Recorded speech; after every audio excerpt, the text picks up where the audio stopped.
नमस्कार, मी पंजाब डक. मी आहे माझ्या शेतामध्ये आणि पाहू शकता की ही संपूर्ण मशागत करून ठेवलेली. तर हे असं मशागत करतो आणि या ठिकाणून माझ्या महाराष्ट्रातल्या शेतकऱ्याला अंदाज देणार आहे. माझ्या महाराष्ट्रातल्या शेतकऱ्याला सांगू इच्छितो, तुम्ही काय करा, 6 तारखेपर्यंत, म्हणजे आज आहे 5 जून, म्हणजे 6 तारखेपर्यंत तुम्ही शेतीची कामे करून घ्या. कारण की राज्यामध्ये 7, 8, 9, 10 जूनच्या दरम्यान भाग बदलत पाऊस पडणार आहे, जोराचा पडणार आहे, म्हणून हा अंदाज लक्षात. पण 6, 7, 8, 9, 10 जून प्रत्येक गावाला एकदा पाऊस येऊन जाणार आहे, म्हणून हा अंदाज लक्षात यायचा. पण राज्यातल्या सर्व शेतकऱ्याला सांगू इच्छितो की हा पाऊस पूर्व विदर्भ, पश्चिम विदर्भ, दक्षिण महाराष्ट्र, उत्तर महाराष्ट्र, कोकणपट्टी, खानदेश, मराठवाडा सगळीकडे पाऊस पडणार आहे, म्हणून हा अंदाज लक्षात यायचा. पण राज्यातल्या सर्व शेतकऱ्याला सांगू इच्छितो की राज्यामध्ये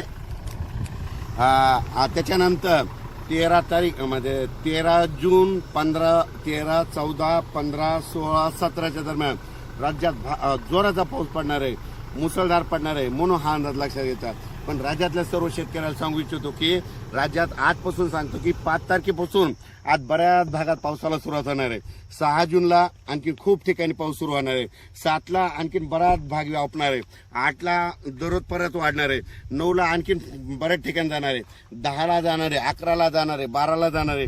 म्हणजे सांगायचं झालं तर पाऊस आता हळूहळू सुरू झाला, म्हणून हे लक्षात घ्यायचं.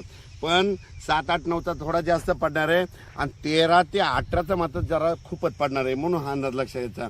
ज्यांच्या शेतकऱ्याचं शेतं दुरुस्त करायचे राहिले असते, तुम्ही अनेक 2-3 दिवस राहिले, या 2-3 दिवसामध्ये शेतं दुरुस्त करून घ्या. पाहू शकता मी हे संपूर्ण असं शेत सगळं दुरुस्त केलंय. आता थोडा पाऊस पडला आणि रान आंधळ झालं की लगेच पेरणीला सुरुवात करणार आहे.